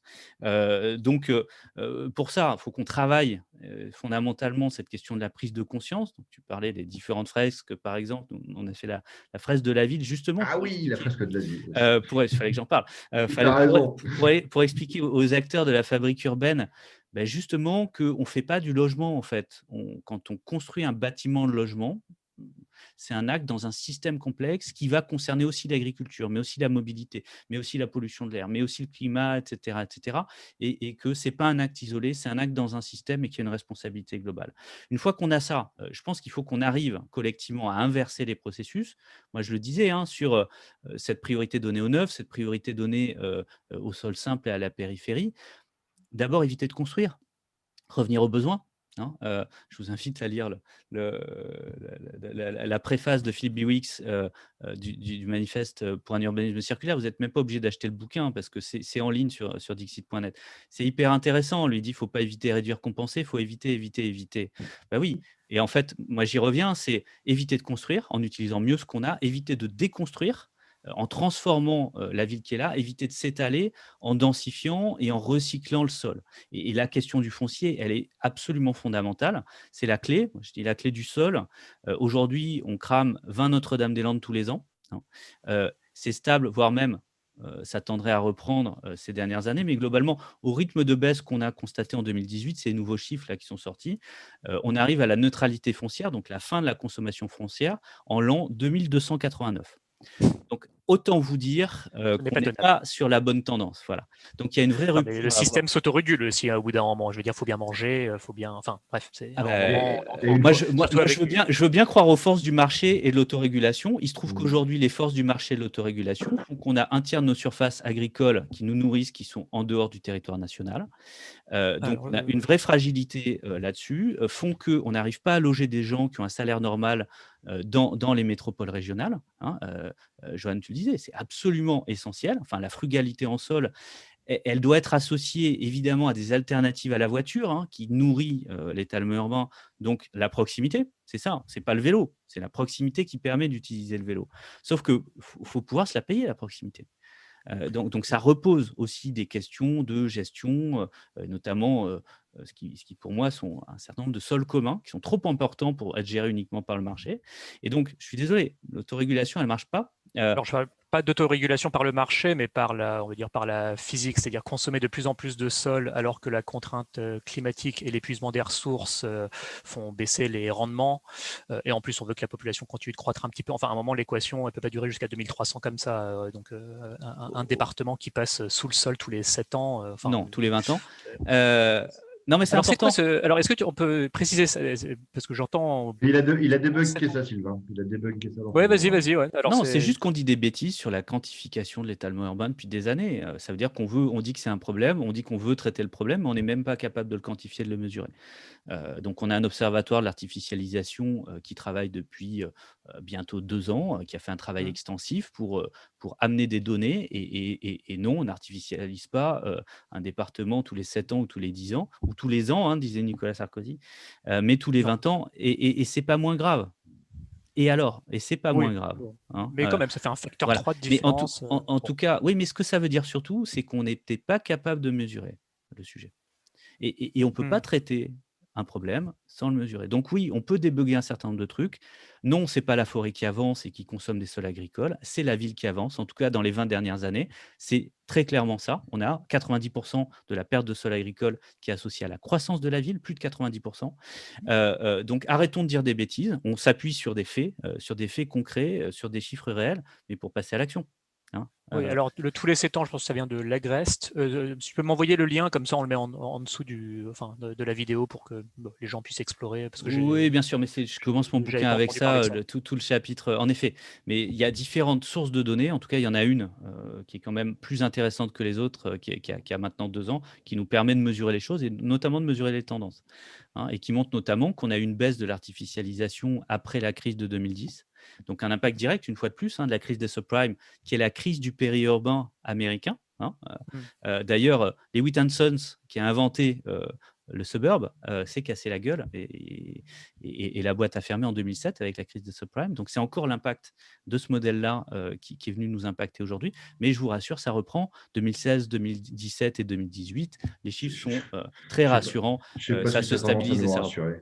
Non, clairement pas. Et pour rebondir sur ce que tu disais de éviter, éviter, éviter, et donc pour revenir à la matérialité, et voilà, là où on devra construire, parce qu'on aura bien catégorisé tout ça, il faudra le faire en atténuant, c'est-à-dire en allant chercher des matériaux décarbonés. Tu as évoqué, Cyrus, effectivement, que le ciment au niveau mondial, c'était 6% des émissions de gaz à effet de serre. Donc, on a après ça une nécessité sur les constructions qu'on va faire d'être moins impactant. On n'a plus le choix. Et donc, aller chercher, résumer rapidement, c'est mettre un peu moins de béton, un peu moins de ciment, un peu moins de verre et un peu moins d'acier. Ça ne veut pas dire ne plus en mettre, ça veut dire le mettre juste à sa juste place et remettre des matériaux qui sont moins transformés initialement, alors qu'ils sont plus consommateurs de main-d'œuvre. Donc, on aura quelque chose à regarder sur effectivement, le bâtiment qu'on doit produire demain va consommer plus de main-d'œuvre. Comment on trouve des équilibres économiques dans la production? Comment on forme les gens pour ces nouveaux usages-là? Des choses qui peuvent paraître complètement anecdotiques aujourd'hui, comme la terre crue. Ben oui, on peut se poser la question. Il y a quand même 3 milliards d'habitants sur cette planète qui vivent dans des habitants en terre crue. Pourquoi c'est un matériau qu'on n'utilise plus? Alors, on le comprend mal, on l'a mal qualifié en termes d'engineering, mais il y a des choses à faire sur ces matériaux-là. La pierre, j'en ai déjà parlé, et il y a un très chouette matériau pour monter notamment en hauteur, ce qu'on a fait historiquement. Je ne suis pas sûr que monter des tours en bois R+9, R+10, ce soit la meilleure ligne du monde qu'on ait. Voilà, donc les solutions et les ingénieurs en France, on a tout ce qu'il faut pour les trouver. Si on remet un peu d'énergie dedans, j'ai aucune difficulté à faire en sorte qu'on arrive à monter des équipes qui seront motivées pour trouver des solutions et faire sortir de terre des super projets qui seront moins impactants au niveau carbone. Sur la partie réhabilitation, il faudra se poser les mêmes questions. Si c'est isoler le patrimoine existant en recollant du polyuréthane sur nos maisons, je suis pas sûr que ce soit la meilleure idée du monde. Hein. Si c'est que de la pétrochimie qu'on met sur nos façades pour isoler nos façades, sur le bâti existant, il y aura aussi une question à se poser sur comment on isole, comment on se sert de l'inertie. On parle beaucoup d'isolation, mais il faut qu'on parle d'inertie La aussi. laine de chanvre, qu'est-ce que tu en penses? Tous les isolants biosourcés vont, à mon avis, vont avoir leur mot à dire sur l'isolation de notre patrimoine bâti, quel qu'il soit. Alors, ils ont des On a besoin de difficultés, diversité. bien sûr. Dans un prochain épisode. Il n'y a pas une solution miracle. Il n'y a pas une solution miracle. Mais dans le dialogue, on va pouvoir mettre les bons isolants à leur bonne place et pas non plus que de la laine de verre ou de la laine de roche, parce que c'est très, très consommateur d'énergie et que malheureusement, ça continuera à dégrader la partie carbone. Je fais un petit clin d'œil sur le chanvre, puisqu'on recevra dans un prochain épisode Aurélien Delecroix, qui est le président du syndicat du chanvre en France. Mais voilà, parenthèse refermée, j'étais content de pouvoir le placer alors que tu parlais de matériaux. Mais bon, non, mais on a parlé de pas mal de ces sujets d'adaptation à un monde contraint. On n'a pas trop rebondi sur mon histoire de construire ou de payer cher une maison en zone littorale. Bon, juste pour prolonger, parce que c'est une thématique qui me tient à cœur. J'entends le BRGM dire que voilà, ils ont ce travail de sensibilisation des habitants qu'on fait depuis plusieurs dizaines d'années sur d'autres zones inondables, hein, sur lesquelles les risques sont connus, notamment du fluvial. Tu peux suivre, par exemple, regarder les zones de risque et l'importance du risque dans des territoires, par exemple le centre-ville de Tours, hein, et regarder en parallèle les valeurs. Il n'y a pas d'adéquation entre les deux. Non. Non, il n'y a Donc, pas, donc il le marché n'y répond y pas. a aucune raison qu'on ait une réponse immédiate du marché. Et je rappelle que le marché de l'immobilier, c'est pas que des gens qui achètent pour habiter pour eux, hein. Heu Aujourd'hui, il y a beaucoup de métropoles sur lesquelles le marché est guidé par d'autres choses. Il y a aucune raison que pour un risque incertain en termes de temporalité, on commence à voir les prix comme ça. Si on décide pas et à un moment, il y a pas un acte fort de régulation, sur sur ces éléments-là. Aujourd'hui, c'est des débats, hein, qui sont menés aux États-Unis, sur lesquels l'État fédéral a été très clair Mmh. en disant aux gens et l'État local aussi, hein, en disant aux gens: «Écoutez, c'est votre problème». Mmh. Donc il y aura pas d'assurance, il y aura pas de solidarité nationale, point barre. Donc là, D'accord. vous pouvez avancer, c'est voilà, c'est différent. Il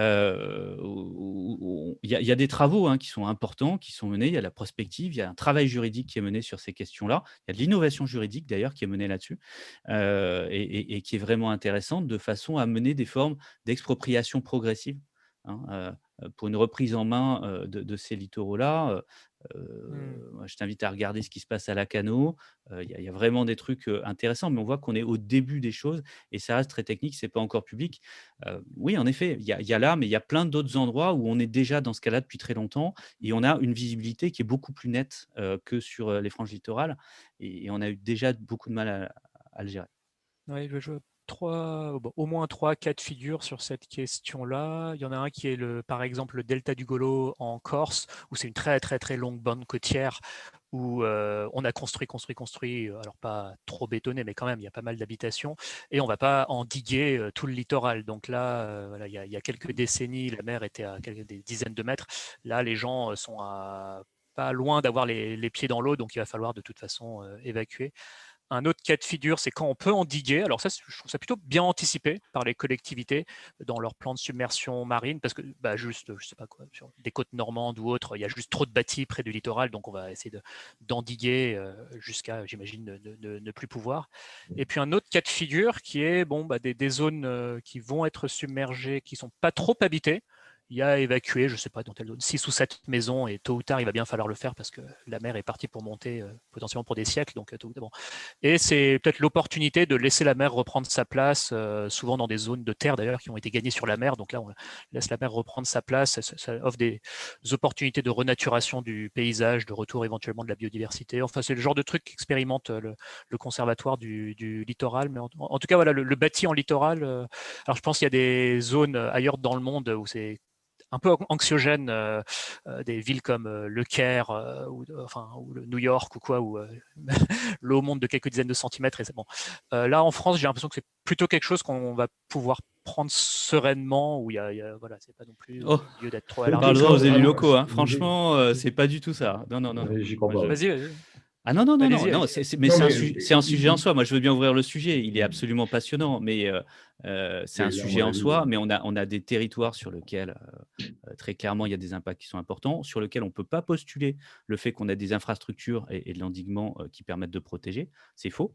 Donc un, on ne peut pas protéger à terme, et deux, Tu penses à où, par exemple? on connaît pas le terme. toute la côte vendéenne, toutes les côtes sableuses, elles Bien sont sûr. hyper exposées, hein. Toutes les côtes sableuses avec des vents dominants et un océan Atlantique qui peut avoir des tempêtes hyper fortes et donc qui vont logiquement avoir des intensités plus fortes. Et je pense que là, voilà, les côtes rocheuses vont mieux se sortir, mais toutes les côtes sableuses, le marais Poitevin, enfin, il y a quand même des vrais sujets et qui apparaîtront que quand on aura une bonne tempête, alors on disait décennale, hein, je pense que malheureusement ce sera plus régulier, qui mettra en exergue le fait que les côtes, elles sont soumises, elles vont être soumises à forte épreuve, comme les habitants des rivières qui gonflent très fortement quand on a des pluies d'orage liées aux pluies cévenoles qui vont augmenter avec le fait que la Méditerranée va s'évaporer plutôt plus vite. Enfin, voilà. La Camargue aussi est très vulnérable, non? Bien sûr. Il y a Non, non, énormément de on a territoires, vraiment des territoires énormément de vulnérables. territoires, énormément de territoires. Il y a eu, notamment dans le post-Xintia, il y a eu beaucoup, de travaux de modélisation qui ont été faits et qui ont démontré qu'on a beaucoup de territoires qui sont touchés et c'est pas que des résidences secondaires, récentes, et cetera. C'est des centres-villes, hein, Donc c'est important en soi sur la mise en danger des personnes. Et après, sur la question des biens, se pose la question de la mutualisation d'investissements dans des ouvrages de protection pour des maisons secondaires, par exemple, des fonds assurantiels pour ça. Est-ce qu'on doit passer par la loi Barnier et par de la catastrophe naturelle ou pas? Aujourd'hui, les messages sont pas clairs. Et puis derrière, il y a aussi la question des zones de repli, c'est-à-dire que les endroits sur lesquels on va se retirer, est-ce qu'on doit régénérer ces usages-là, notamment une fois de plus, se pose la question du logement secondaire Mmh. là-dessus. Et donc, quel impact ça a sur des territoires qui, bien souvent, sont déjà contraints d'un point de vue géographique et sur lesquels on n'a pas de capacité d'extension. Donc, Mmh. il y a des territoires voilà, qui La question. réfléchissent, qui savent qu'ils vont devoir se replier, en tout cas partiellement en arrière, et qui en même temps voient des contraintes environnementales, des zones humides, et puis aussi un objectif de sobriété foncière, et qui se posent la question du croisement, du croisement de ces enjeux-là. Donc c'est vraiment structurant, c'est intéressant, mais en fait, on est déjà soumis au risque, et l'étalement urbain fait qu'on a multiplié des 50 dernières années, qui s'est déployé beaucoup, notamment dans les cœurs de vallée, hein. Donc Mmh. à la fois, sur des sols agricoles riches, mais en plus sur des espaces qui sont déjà inondables. Donc là, on n'est pas en littoral, donc il y a pas d'inconnu Mmh, là-dessus, mmh, mmh. et en plus qui sont venus augmenter, l'imperméabilisation et donc accélérer ces processus-là. Donc on est soumis à ça dans beaucoup de territoires, donc se pose la question aussi de prendre acte du risque, et on n'a pas, sauf dans les DOM-TOM en France, on n'a pas de culture du risque, qui est déployée, très peu dans les collectivités, les territoires, mais encore moins chez les ménages, et puis de savoir comment on travaille ça et comment on vit avec notamment la capacité, d'avoir une vraie résilience, qui est pas que de résister au choc, mais qui est aussi d'apprendre du choc, D'anticiper. alors non, c'est d'apprendre justement à réagir à ce qu'on ne peut pas anticiper. Mmh. Et c'est retrouver une capacité à la fois d'improvisation et de transformation du tissu urbain. Parce qu'aujourd'hui, à la fois, on a privilégié le neuf en périphérie, mais on a abandonné la transformation de l'existant et son adaptation progressive. Et en fait, se dire qu'on va réussir à modéliser, comprendre, etc., pour se préparer au prochain choc, en fait, déjà, on n'arrive pas à modéliser. Donc, on a des surprises. Fukushima, c'en est un, mais la pandémie, c'en est une autre, hein. Donc c'est pas vrai qu'on arrive à mettre une ingénierie pour comprendre ce qui va se passer. Par contre, ce qu'on peut faire, c'est, comprendre comment s'organiser pour agir le jour où l'impensable arrive. Un peu de Donc résilience, retrouver quoi. une capacité d'improvisation et de bricolage. Mmh. Mmh. On arrive peut-être petit à petit vers la fin de cette émission. On a fait quand même un bon tour d'horizon. On a dérivé par moments et c'est très bien. Peut-être je rouvre un peu un tour de table pour vous inviter. Oui, mais c'est une discussion ouverte. Peut-être, est-ce que vous réfléchissiez à des éléments, des messages que vous auriez aimé transmettre pendant cet échange et que vous n'avez pas eu l'occasion de faire, ou alors plus simplement quelques mots de conclusion et de synthèse. Peut-être si je recommence par Johan sur ce que tu aurais aimé dire d'autre que ce que tu nous as déjà expliqué. Je pense qu'une des clés, c'est de réfléchir beaucoup plus systémique et d'être agile. Comme vous parliez à l'instant du risque, c'est d'avoir conscience déjà qu'il existe. Ça veut dire qu'on est, comment dire, pas convaincu de dogme, mais capable de progresser. J'ai pas mal confiance au fait que qu'est-ce que je veux dire? Il y a beaucoup de compétences partout, hein. Il y a vraiment un gros problème de communication surtout, hein, et de prise de conscience qu'on peut faire, on peut trouver des solutions ou des adaptations à condition de les concevoir ensemble et pas d'être juste convaincu que la technique nous sauve, quoi. C'est bien un engagement de, non pas de transformer les modes de vie, parce qu'après tout, il faut que chacun puisse à son échelle comprendre l'impact qu'il a et en même temps qu'il ait confiance dans les structures collectives et dans les décisionnaires qu'ils sont aussi pris conscience qu'il faut changer.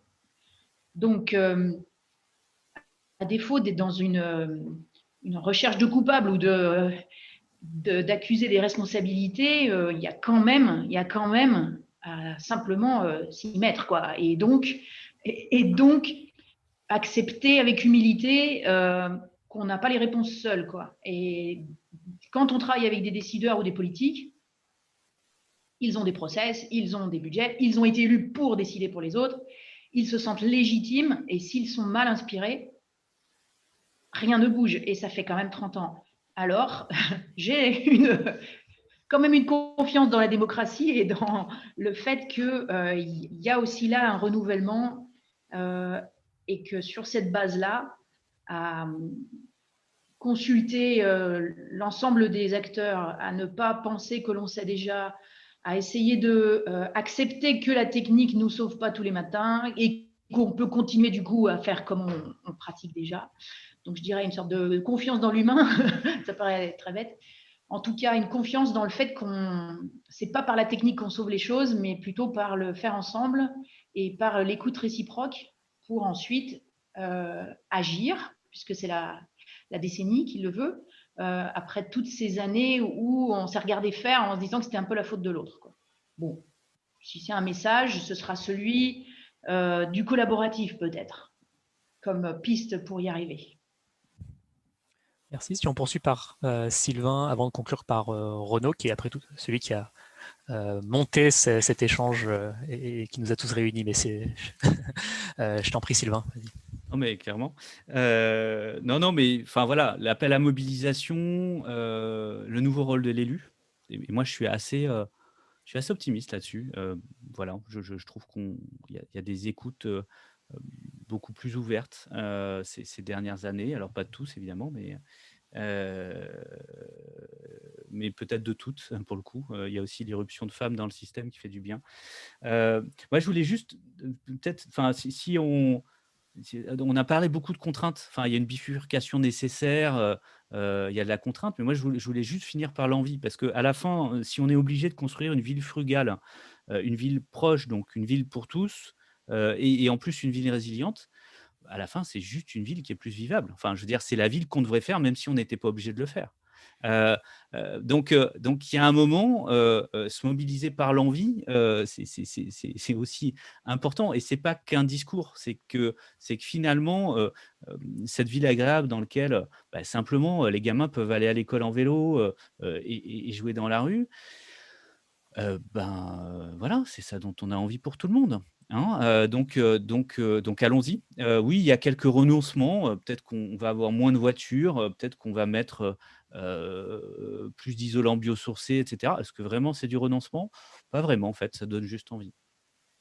Non, mais le tableau qu'on a peint au cours de cet échange n'est pas trop apocalyptique. Alors, bon, pour le coup, si je pensais qu'il y avait quand même un risque climatique qui était à peu près où il n'y a pas trop de quoi être inquiet avec les histoires d'élévation du niveau de la mer, mais vous m'avez recadré, donc je vais y repencher. Mais non, globalement, c'est un échange qui donne plutôt espoir plutôt que qui décourage. Renaud, si tu veux dire quelques mots de conclusion. Merci, ravi d'avoir passé cet échange avec vous. Ouais, je retiens et j'ai envie de passer comme message, ayons des récits positifs, quoi. Construisons en désilotant, discutons entre urbanistes, architectes, ingénieurs, politiques, entreprises, y compris ceux qui font, et donc les maçons, les charpentiers, les peintres, les couvreurs, parce que c'est eux qui fabriquent aussi la ville. Et voilà, et ayons ce récit positif pour construire une ville où on a vraiment, où tout le monde a sa place et où on a vraiment envie de vivre. Donc c'est pas une utopie, c'est vraiment quelque chose qui m'anime profondément. Je pense que j'ai à peu près, vous êtes tous à votre compte ou 4 chefs d'entreprise autour de la table. On est tous des indécrottables optimistes. Si on n'est pas chef d'entreprise, si on ne croit pas qu'on arrive à faire quelque chose de meilleur devant. Et donc ça, c'est chouette aussi de travailler et de collaborer au quotidien avec des gens qui ont envie de faire mieux, qui ont compris. Donc, n'oublions pas les clés d'entrée et continuons à diffuser les bonnes informations à travers les ateliers dont on a parlé, Sylvain, moi, et puis auxquels vous avez participé aussi. Et puis allons-y avec le sourire parce que malgré ce qui est déjà enclenché, malgré le changement climatique qui s'annonce, on est capable d'imaginer, de construire des belles choses et ça, c'est chouette. Et le monde de la construction, c'est bien construire. Donc voilà, construisons des choses chouettes. Merci beaucoup à tous les trois. C'est très enrichissant. On va partager aussi quelques liens en commentaire pour ceux qui veulent aller plus loin sur les questions d'étalement urbain ou autres. Dans les prochains épisodes, on va aborder encore une plus grande variété de thèmes. Le chanvre, j'en ai parlé. Je recevrai aussi Stéphanie Gibault qui viendra nous parler, entre guillemets, des magouilles de l'oligarchie financière qu'elle a dénoncée en tant que lanceuse d'alerte. On recevra Manuel Pouchelet, qui est déjà intervenu il y a un an, qui viendra nous refaire un point sur la géopolitique. On aura aussi un échange avec Jean-Emmanuel Gilbert, PDG d'Aquacé, sur la transition hydrique des territoires, c'est-à-dire la question de l'eau. Voilà, merci beaucoup de nous avoir suivis. Merci encore à tous les trois et vous revenez quand vous voulez pour refaire un point sur les questions qu'on a abordées. Merci Cyrus. À très bientôt. Au revoir. À bientôt.